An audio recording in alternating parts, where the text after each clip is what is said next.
I want to thank you for being on the call today to talk about HR management. I'm really pleased with our key speakers that we have here today. Terry McKenna, who is Principal of Employee Performance Strategies, and also Mark Lotstein, Principal of ROG Consulting. Both are experts in the field of HR, and will be sharing with us a little bit about our systems versus our people, and how your systems allow you to leverage talent as your competitive advantage, and also some of the tactics that one can use to make sure that the people that you have on the bus are in the right roles on the bus, so ultimately the bus is driving most optimally and where we all want it to go. There's a couple ground rules just as we get started. I am going to record this webinar, and we'll put the recording on our Below the Line Club website, and I'll send that out to everybody at the close of the call, maybe a day or so afterwards, along with the slides that'll be shared here today, so you can view it again or share it with a colleague as you feel appropriate. In addition, if you have any questions as we go during the call, people are on mute presently, type in your dialog box in the GoToWebinar system. Those questions will come to me, and I can relay those on to Terry and Mark, because we'd like to answer your questions and get your feedback. So with that brief introduction in mind, Terry, I am going to turn controls over to you so you can share with us a little bit about HR systems that people have out there, and how systems can help you leverage your people to ultimately be a great competitive advantage for you. So Terry, feel free to take it away. Okay, thanks, Jed. I appreciate it. And hopefully everyone is seeing my presentation up. This is not a technology webinar, so I kind of hold my breath when we do stuff like that. But absolutely, I see your screen there, Terry. So it looks like we're running well. Okay, good, very good.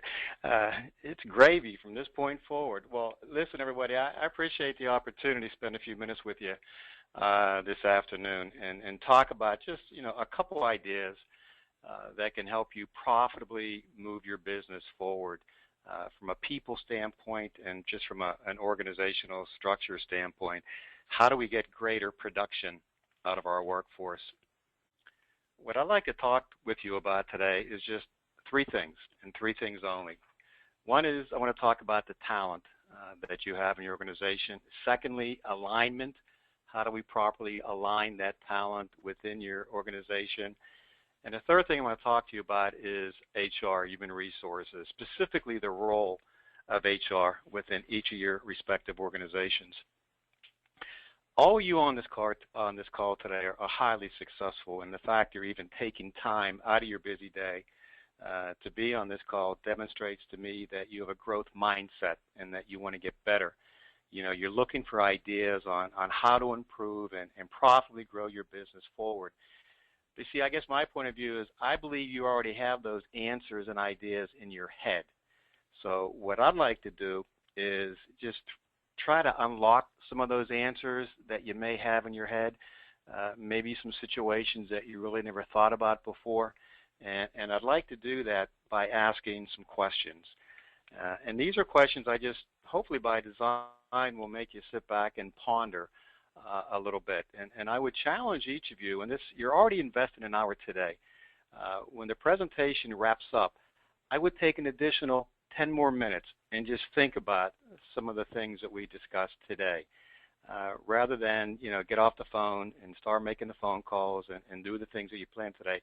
Just take a 10-minute personal debrief and think about these things and really think deeply about these things. And that's really what I'm hoping to do with some of the questions that I'm going to pose to you today to think deeply about. So why don't we go ahead and get started. For those of you with convenience stores, store-level wages and benefits increased 6.7% last year. For those who don't operate stores, know that your employees' wages and benefits have also increased along those same lines. The exact percentage really doesn't matter. What matters is that number keeps going up. Not just wages and benefits, but your total operating cost continues to go up. just on the store side, I mean, EMV and PCI compliance and Obamacare, it's getting more and more costly to be in this industry, and that's before we even open the door. So what we're really focusing on is how do we keep pace with that, because if you're not profitably growing your business in direct proportion to the percentage increase of your operating expenses, then two things are happening. You're losing money, and then secondly, if you're losing money, you run the risk of your organization becoming obsolete. Here's what does matter. Are you growing your human capital ROI? If you've got stores, are you increasing store sales due to suggestive selling? Improved customer service levels?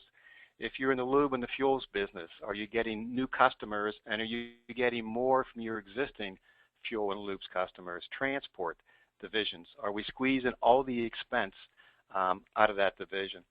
Do we have improved teamwork and operating efficiency? And the other thing is, how many quality improvement ideas do you get from your workforce every day?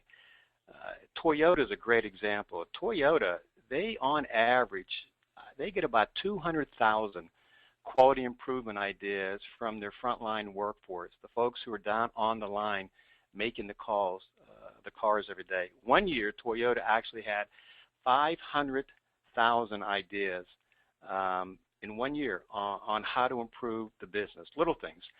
How to improve the buying experience for the customers, greater efficiencies, how to reduce cost structure, things like that. So the question I have for you, how many employees do you have? Do you have 20 or do you have 2,000? And how many ideas did you get from them last year alone? Probably not a lot, if any. So if that's the case, then what you're paying for are their hands and their back. But they're parking their minds outside when they come into work, and they pick their minds up on the way out when they go back home to work. And they do a lot of creative things within the communities. But how many ideas are you extracting from your employees' minds? Let's talk about strategy. Winning companies. Yes. Oh, I was just going to say, I think that's a good point. I know there's examples out there from some very large companies of ideas that have been generated by employees. I think the classic example is the Blizzard at Dairy Queen, where that was actually, either a small operator or one of the employees that came up with that idea, and how Dairy Queen has been able to leverage that idea for millions of dollars. Well, Jed, two of my favorite ideas is McDonald's and Starbucks. McDonald's, the Egg McMuffin, that was a cashier's idea, and she actually worked for a franchisee. It wasn't a corporate store. That idea did not come out of corporate headquarters for McDonald's back in Illinois. It was a frontline cashier. Came up with an idea, and the great thing about her was she worked for a franchisee that was open and receptive and encouraged ideas. You can imagine how much money McDonald's over the years has made off of that Egg McMuffin. Starbucks, we've got a gentleman in one of my retail off-study groups who's a former executive with Starbucks, but the Frappuccino, that was an idea that came from a frontline employee in a store in South Central LA, one of the baristas. She created the Frappuccino. Her stock options today are unbelievable. They said they treat her like a god in that organization. I think she's probably retired now because Starbucks went on and they licensed Frappuccino to Pepsi. Those are two ideas that came out of the front line. And who knows better than the people that are, dealing with your customers every day. And if you're not building a system, and I'm going to get into system, that encourages your employees to give you ideas, and not just encourages. In my opinion, it ought to be a job requirement. It ought to be a very clear, concise job expectation that says, look, we want you to bring your brain to work every day. We want you to give us ideas on how to improve the business. All you need is one little idea, and that one little idea could be a game changer. Let's talk about strategy. Winning companies, they have a strategy, and that's why they win. Winning just doesn't happen by accident. A strategy is nothing more than a detailed blueprint for winning, however it is you folks define winning. So if your company does have a strategy, and I certainly hope you do, does your strategy include human capital, the ability to attract, develop, retain, and get the best job performance out of all of your people? At the end of the day, it's people. It's not commoditized products that all of us sell. or even big fancy C stores, which quite frankly, they all look alike in the marketplace itself. But it's the people part of the business that will differentiate your company and enable you to stand out in an already overly crowded marketplace. The only meaningful metric that a strategy should deliver is net profit. Metrics like sales and gross profit margins, they're merely a means to an end, and that end is net profit. At the end of the day, how much money do you get to keep? So let's talk about the employees, because it's employees that drive your profitability. And that's where HR comes in. Employees fall under the human resource function. The role of HR is to make sure that your company is finding and developing the right people to execute your company's strategy. But here's a couple questions I'd like to pose to you. What role does HR play in your company?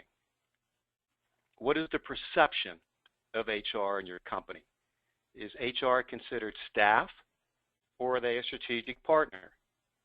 Do you even have a certified HR professional leading your HR function, or do you merely have a glorified accounts payable clerk that you call your HR manager? There's a difference between having somebody in the HR position and having a certified professional in the HR position.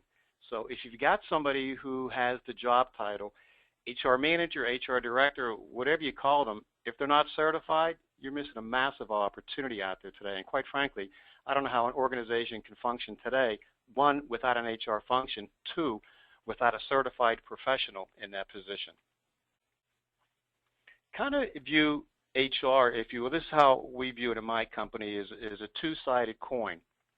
And that two-sided coin is paper and people. Paper is the compliance and the regulations that companies must abide by as they pertain to employees. And I'll tell you, folks, managing that paper side of the coin, that is a full-time job. But however, the other side of the coin is people, and that's your company's talent.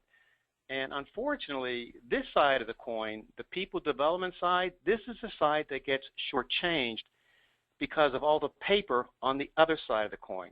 If you're not growing your people, you're not growing your company. And a lot of folks think that, you know, the role of HR is simply to push all this paper.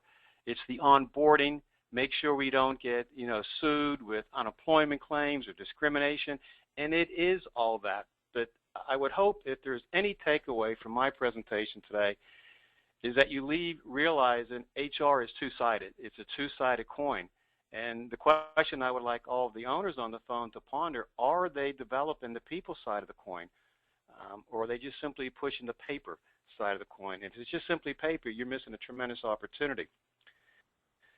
So, you know, when it comes to the role of HR, in my opinion, I think we need a paradigm shift. The people side of the HR coin should focus on two things: attracting and developing the talent required to execute your company strategy. You can have a wonderful strategy. A lot of consulting firms are really good at this. They come in and they build these wonderful strategies, these big, massive 3-ring binders loaded with stuff, because stuff equals more charges, more fees that they could charge you folks. But I don't care how great the strategy is. It's, as I mentioned earlier, it's just a bunch of words on a piece of paper. It's the people side that have to have the responsibility to execute that strategy and turn those words into numbers. So do you have the talent today to execute your strategy? And this is where HR comes in. Their job is to make sure that they're finding and developing the right people for you to successfully drive your strategy. And then the second role of HR is building a leadership pipeline for succession planning. Succession planning at leadership positions at all levels, but in particular what we refer to as those mission-critical positions: CEO, CFO, COO, IT, and the HR director. If something was to happen to those people today, health, God forbid, death, something happened in a family situation where they had to leave your company long-term to take care of a parent, or they just got burned out and left. If that happened to your CEO, CFO, COO, HR, who's going to backfill them? Good organizations have backfill succession planning 2 to 3 positions deep. And if you don't have people ready in the leadership pipeline not just at store level or not just in your sales force, but especially at upper management, if you don't have a succession plan in place to replace them, you are highly at risk, highly at risk. And by the way, there's about 78 million baby boomers. 69% of them will be poised for retirement in 2020. That's right around the corner. When all that knowledge and expertise walks out that door, everything in their head goes with them. Who's next? The challenge is the generation behind the baby boomers, which is Gen X, there's only 32 million of them. So now I got about 78 million boomers getting ready to leave and retire, and I only got 32 million, less than half of the next generation to replace them. I got a shortfall. In the millennial generation, they're just not ready yet. They're just too young. So what's your game plan for leadership development and succession planning for those critical positions? HR, in my view, is the most, yes. Well, I was just going to say, do you have thoughts, and maybe that's where you're going, on what some of the top performing firms, the kind of game plans that they develop to deal with these issues that you're addressing, the challenge that, hey, margins are tight, the industry is very competitive today, we're operating on a lean staff trying to be very efficient, but what happens should somebody pass away or something along those lines? Here's what the top performers say. In my view, HR is the most underutilized function in organizations today. And the reason why they're underutilized is because of management's incorrect perception of HR. So many owners think that, HR is simply the paper side of the coin. And in fairness to the HR, I can remember one owner in my study group, when I gave my little spiel about the two-sided coin, he looked at me like I was talking a foreign language. And in fairness to him, he just never viewed HR that way. This gentleman's probably probably late 60s. And coming up, his view of HR was it was paper. It was never talent development. So what the top-notch companies have is they have HR sitting at that table, a valued seat at the table, on par with the CFO. My view is that CFO has no money to count if HR is not doing their job, bringing the right people in, developing them to implement the strategy. So first and foremost, you've got to have HR as a valued strategic partner at the table, not a token, let's throw them a bone invite to the table, but strategically at the table. And then they can work very, very closely with upper management. The real quick down and dirty thing is those mission critical positions, and again, those are positions where if something happened to that person today, it would have a direct and immediate impact on your company. Each one of those positions, whether it's a CEO, CFO, COO, IT, HR person, each one of those positions, the incumbent should be responsible for identifying and developing their successor, and to do that now, and to do that in close partnership with HR. HR can't do all this stuff. In my view, great companies who stand for leadership, every leader at every organization, at every level rather, owns leadership development. Any organization that says HR owns leader, there will never be a high-performance organization. HR's role is to be the facilitator of the process. Store level, in my opinion, no store manager should be promoted until they got their replacement ready to go. And when I mean replacement, they're ready to jump into that store or any other store and take it over. And part of leadership development starts with people who are leaders. So at the store level, store manager, your replacement's not ready to go, sorry, you're going to miss out on an opportunity. You're not going to get promoted. So all those key positions, I would have a conversation with them saying, look, you need to start identifying, with the help of HR, who is your replacement today. We always use this phrase, well, what if you get hit by a bus? And we have a good chuckle about that. Well, I've got some personal experience with a friend of mine that owned 28 fast food franchises, and at the age of 42, he literally, well, not literally, but he did get hit by a bus. He's not around anymore. And there was nobody there to replace him. So I'm not laughing at that phrase anymore, what if you get hit by a bus? What if something happens? Especially at that upper level mission critical type of positions. So the quick and easy thing is, Jed, get your HR person in the office after this call and let's start talking and getting this thing moving forward.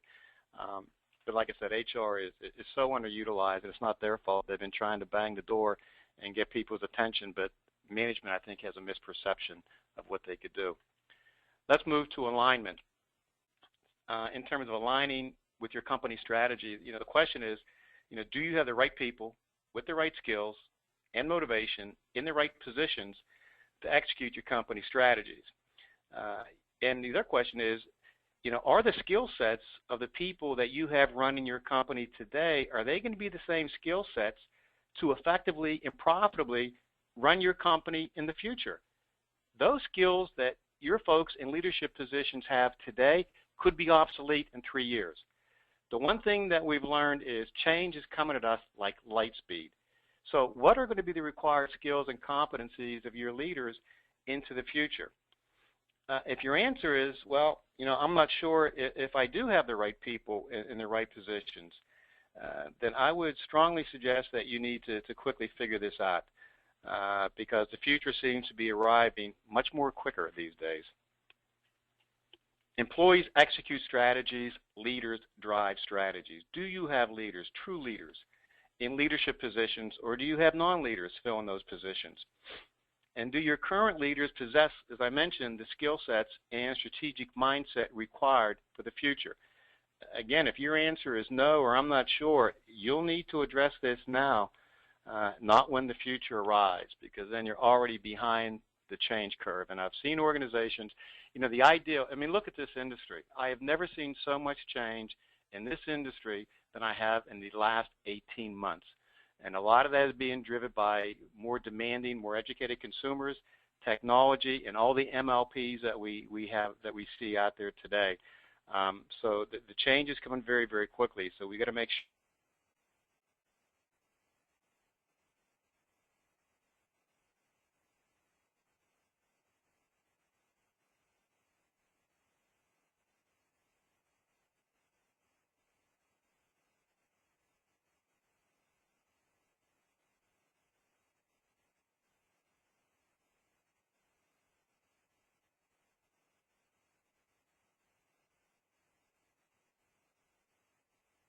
talent development, organizational reporting structure, span of control, all those things. Does your system facilitate or impede high performance?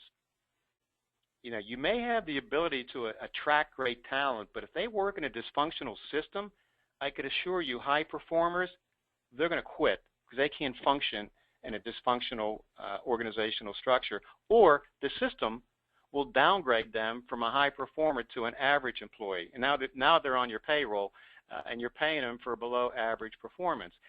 So just as I said, HR is a two-sided coin. When you take a look at people and systems, think of your organization as a coin. One side is people, one side is system. I would say focus on the system first, because if you got the system built right, then it will facilitate and encourage and support high performance.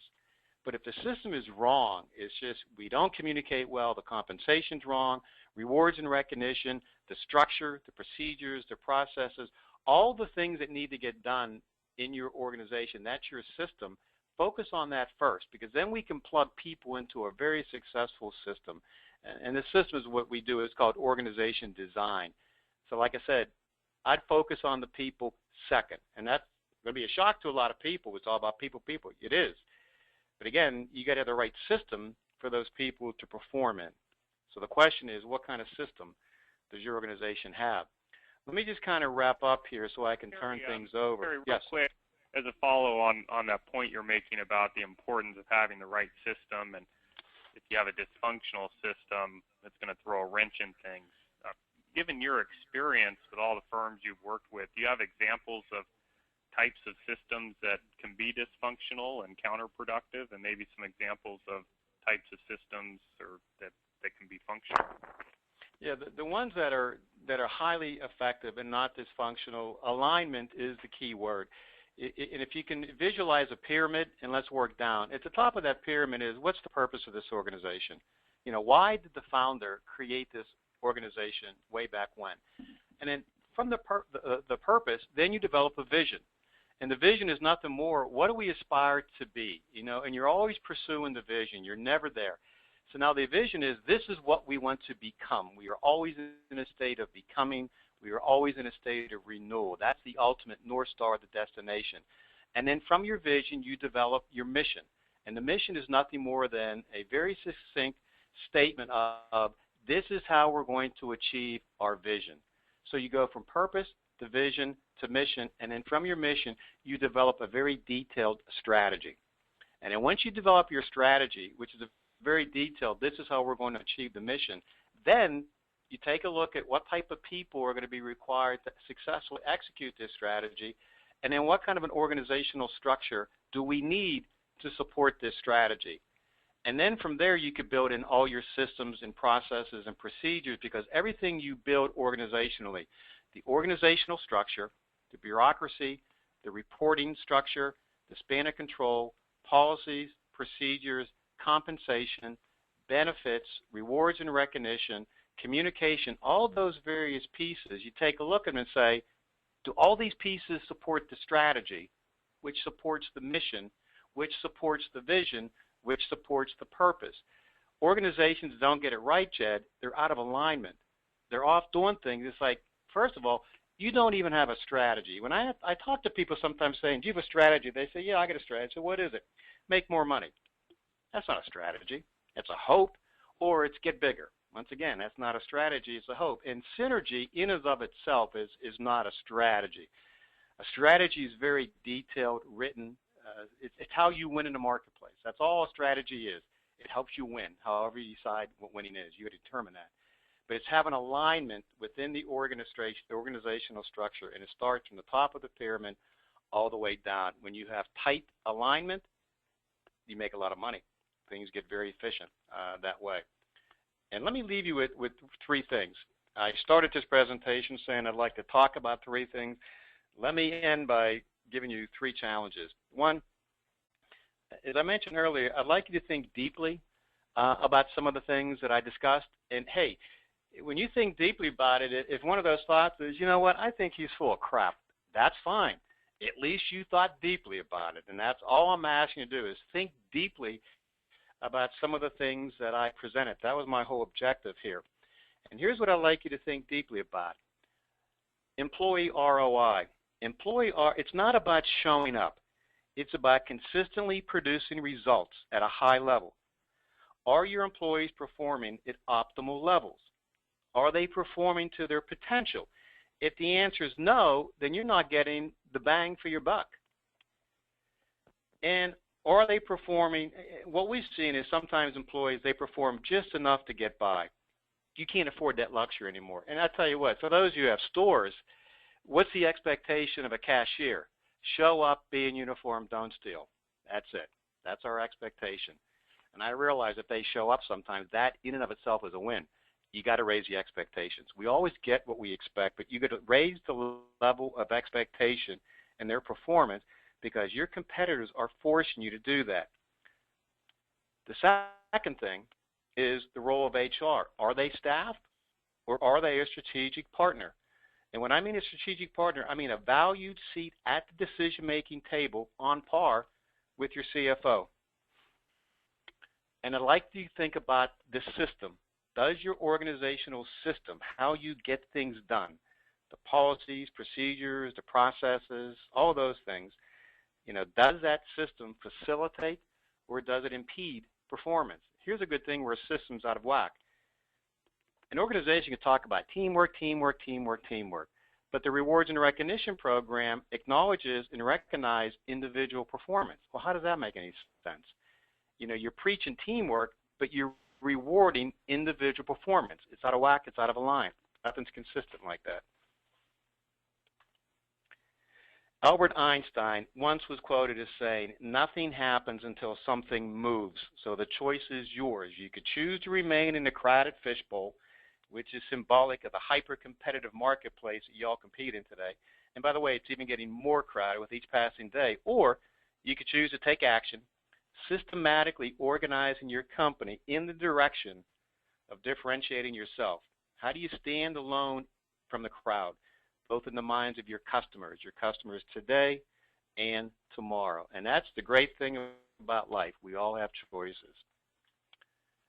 So with that, I wish you well. I'll be open to some questions at the end, and I am going to turn this thing over to Jed. Sounds great. Thank you so much, Terry, for sharing what I would kind of say, a 30,000-foot view of how we can ultimately, you know, align our system to be the best that we can be. I'm going to turn the screen over, Mark, to you. Thank you, and allow Jed. you to share a little bit about more tactical ways, once we've kind of identified the right people, got them on the bus, how can we utilize them, and how do we know what the right seat is, for instance, to be able to get them on the bus as well, and what's the best way to get those right people on. So, Mark, with that very brief introduction, I'll turn it over to you. Thank you, Jed. Good afternoon. Again, as Jed mentioned and as Terry mentioned, thank you very much for participating and taking the time out of your busy day to listen in on this afternoon. My name is Mark Lotstein. I'm one of the principals and founders of ROG Screening and Selection and ROG Consulting. As Jed mentioned, what Terry spoke about was organizational, was strategic, and was planning. Part of what I'm going to talk about today covers that, but in essence, we're actually going to take a step back. We need to look at how we're choosing to hire folks. And let's see here for a second. Real quickly, I just want to give you my bona fides real quickly. As I said, I'm one of the principals and founders of the company. I've got 20 plus years of convenience and petroleum industry experience in the fields of HR, scanning and back office software, operational systems and controls. And everybody who works within our organization has at least 20 to as many as 35 years of real-world petroleum convenience store experience. I'm going to start off with a couple of statements of fact, and that is everybody who's on this call who owns and operates a business has had employees steal from them. And I challenge anybody to say otherwise, and if you've found a way to prove that you don't have anybody who steals from you, I want to know what it is, because we could be billionaires.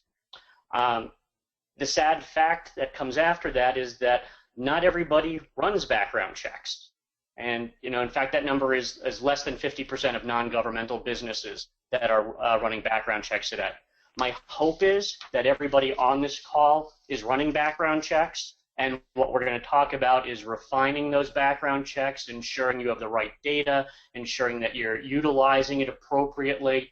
But for anybody who's not running a background check today, I think that's a separate conversation, and I'd be more than happy to talk to anybody offline about that and focus more on some of the basics. Here's three really straightforward facts. U.S. Chamber of Commerce, you can see the numbers there, $50 billion of employee theft on an annual basis, and that 30% of small business failure is caused by employee theft. Again, pretty scary numbers. Another fact is that these days there's a lot of negligent hiring lawsuits.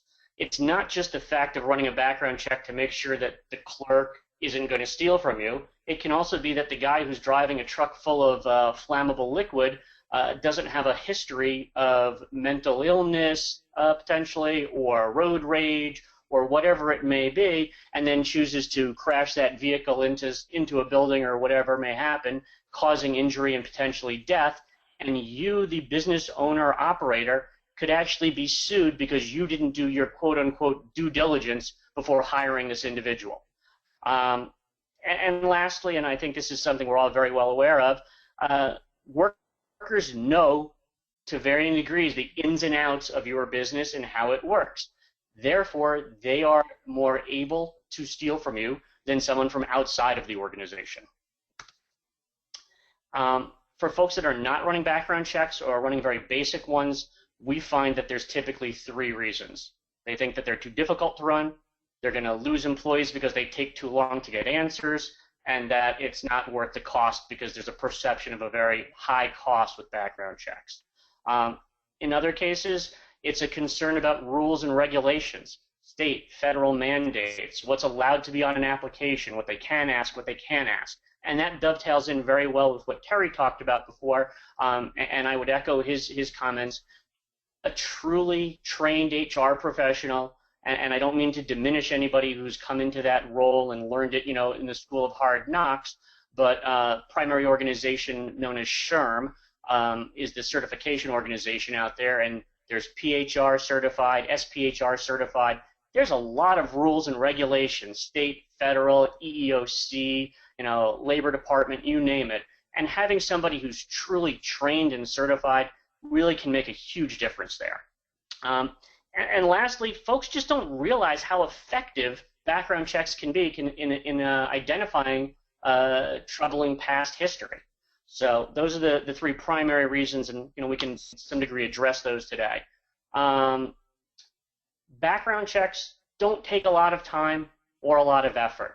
In most cases, you can enter in your information and receive background check generic starting point information back very, very quickly. So less than 5 minutes to enter in the employee or applicant information. In many cases, less than an hour to get initial findings back.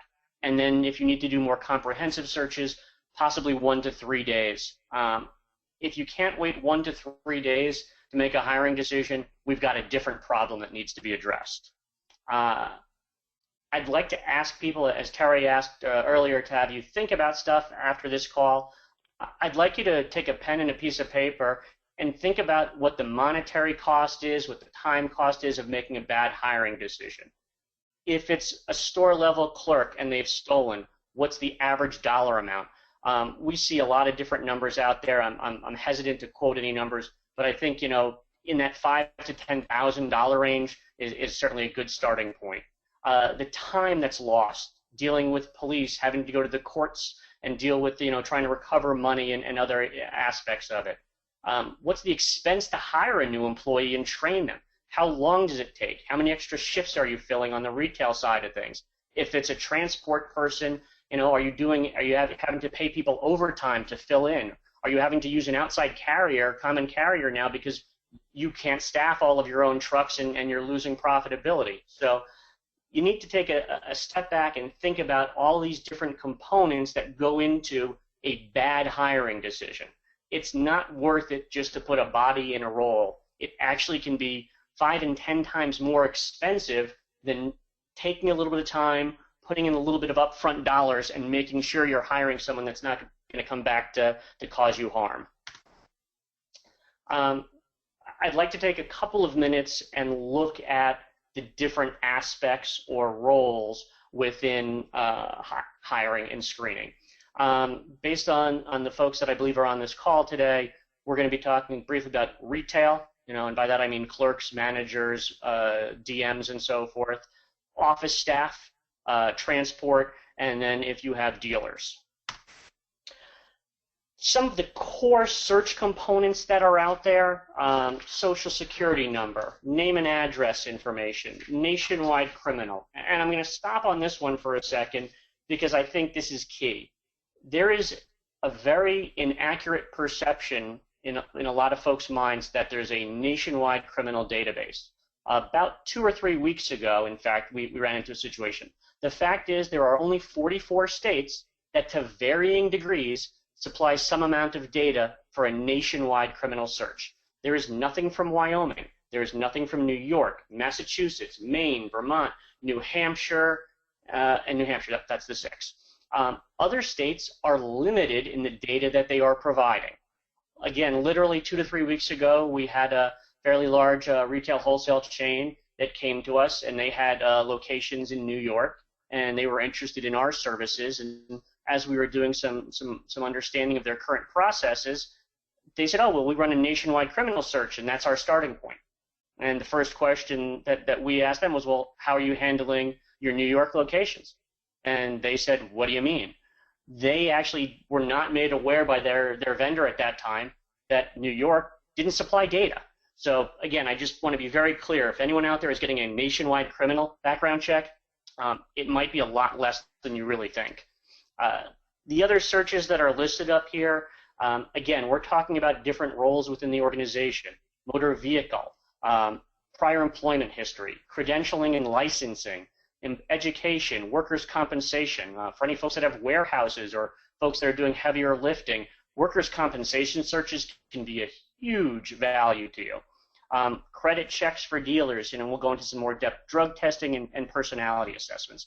These are just the top search components that I can think of. There's obviously a lot of others that are available, so just wanted to showcase these.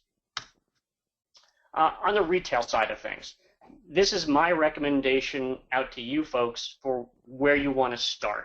A clerk screen is a basic nationwide criminal search. Again, you want to look at social security number, name and address history, that 44-state search, and a sex offender. You base a search on that, and depending on where your locations are located, and based on feedback from that name and address search where the applicant has lived, you can then drill down further if needed at a state or a county level. There is information available for New York. There is information that will be more enhanced in North Carolina than some of the generic records that come up in a nationwide search. And you just need to make sure that your vendor, if you're running this type of search today, is alerting you to what the next step is. And as an example, a basic clerk screen, something like this, probably costs no more than between $12 to $20. So we're not talking about a significant dollar investment. In many cases, we're talking about, you know, somewhere between 1 and 2 hours of pay, and I think that's a very small price to pay to avoid hiring someone who's going to be robbing you blind. Manager screens, in this case, you might want to get into a credit check and employment history. This is somebody who's going to be making deposits, who's going to be overseeing your staff, helping to train these people up, as Terry talked about. So a manager, you want to do a little bit more, and you know, there's different options that are available to you. You know, the credit check, probably not appropriate on a clerk, even though they're handling money, but if a manager is, you know, on the Memorial Day weekend going to be dropping $25,000 off at the bank, I think a credit check is very apropos. On a supervisor, again, maybe something a little bit more in depth, and maybe add in a motor vehicle search because they're going to be driving in between stores. So I guess my point here on retail is it's not one size fits all. You really do need to look at these different roles within the retail sector and make sure you're addressing all of these facets. Again, if your supervisor has a suspended license or no license and gets into an accident, it's going to come back to haunt you. On the office side of things, there's really nothing that I can say is a generic, you know, a waving of the magic wand. It's different for a receptionist than it is for a CFO, than it is, you know, for someone on the accounting side. But again, you need to look at what that person's role is within your organization and what is appropriate to find out about them to make sure you're making the right hiring decision.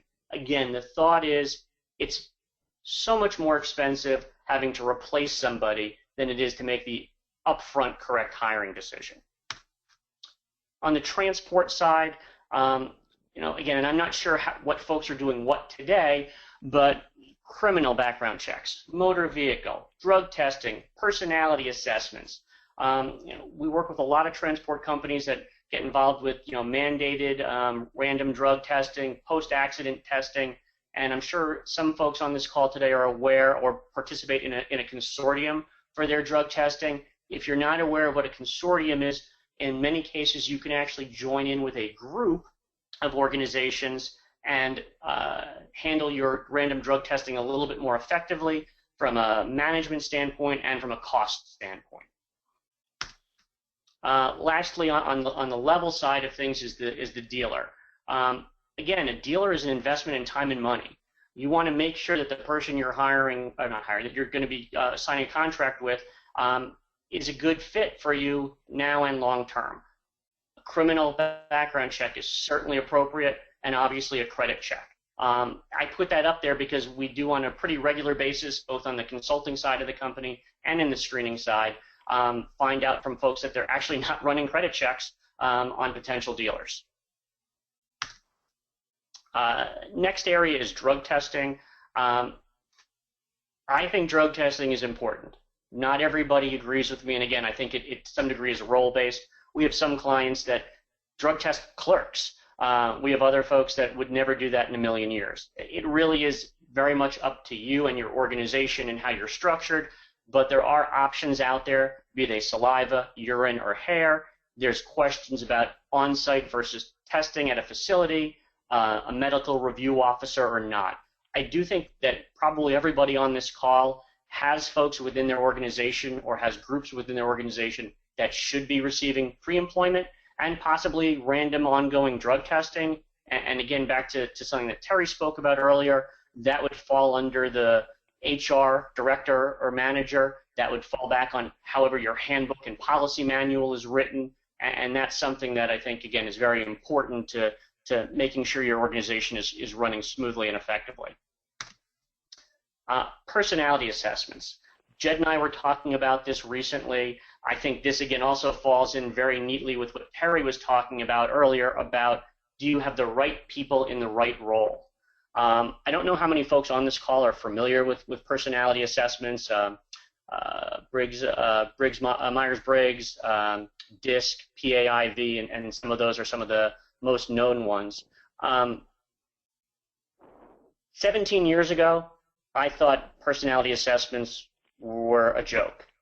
I then took my first personality assessment and received back, after answering, I don't know, 50 or 60 seemingly random questions, a 22-page printed report which explained how Mark is wired, how Mark should be treated if you want him to be the best employee, and how if you treat Mark in another way, he's going to be the worst employee you've ever had, how to motivate Mark, how to demotivate Mark, what Mark needs. Mark likes a pat on the back. Mark likes positive encouragement. Mark wants to be involved in decision making. And I almost fell out of my chair. This document was about 97% accurate. And since that day, and as I've learned more about the different types of assessments that are out there, I can tell you I think it's one of the strongest tools that you could use.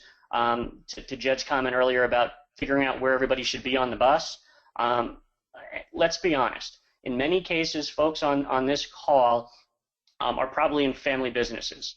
And there's some brothers and some sisters and maybe some cousins and so forth that are all within an organization. Those people, probably as much or more so than just a regular hire, have sometimes filled roles based on who's the oldest, whose dad founded the company, and so forth. I'm going to be real blunt here. That doesn't always work. And the fact is that a personality assessment will not only explain to you how somebody is wired, what they're best at, what their skill set lends them to, it will also help how to interact and talk to that person. Because not only is it a question of, is somebody in the right role, the other half of it is, are we talking between ourselves in an effective manner?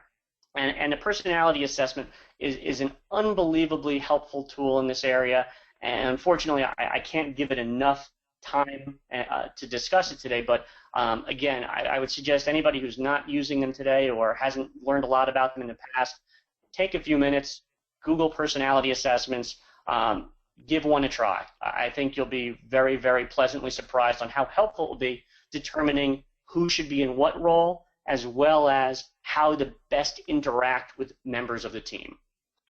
Hey, Mark, I'll just echo kind of what you're saying. It's amazing the kind of information you can get out of a personality assessment, both about yourself and about other people. And it's good to do within the family unit, too. If you do it on your wife or husband, it really is very insightful. I tell you, when I showed my wife the one that I took, she read through it, she looked at me and said, yeah, I knew all of this. I said, thank you, honey. But anyway, yeah, no, they're phenomenal tools. And it's not just for the management level. There are different types of assessments: honesty and integrity, customer service, skills and capabilities. So for folks that are trying to train up clerks, bring their managers to a higher level, there are some assessments that are cost effective and very useful at that level as well. Okay, working on the assumption that everybody or almost everybody on this call does background checks, the question now becomes, are you partnered with the right vendor? And I can't stress this enough. It's an ongoing relationship. It's not a one-time sale. Something that I think we do very differently from other folks out there, because we come from a consulting background. We don't have customers, we have clients. And I think that's how everybody needs to handle this from a vendor side of things. Does your vendor offer all of the services you need? Recently, we had a new client come to us who split drug testing to one vendor, had criminal background searches to another vendor, had motor vehicle through another vendor. If you can incorporate that all together in one source, you will probably save a significant amount of money. and there'll be a lot less confusion, lack of control, and information spread all over the place. 2, is your vendor giving you insight and information? On a regular basis, at the state level and even at the federal level, rules, regulations change. Some of you might be familiar with ban the box, and when you can ask or when you can actually run a background check has changed. Massachusetts, it's significantly different than it is in Connecticut, for example. So you need your background screening vendor to be talking to you on a regular basis and keeping you aware of what you can and can't do going forward.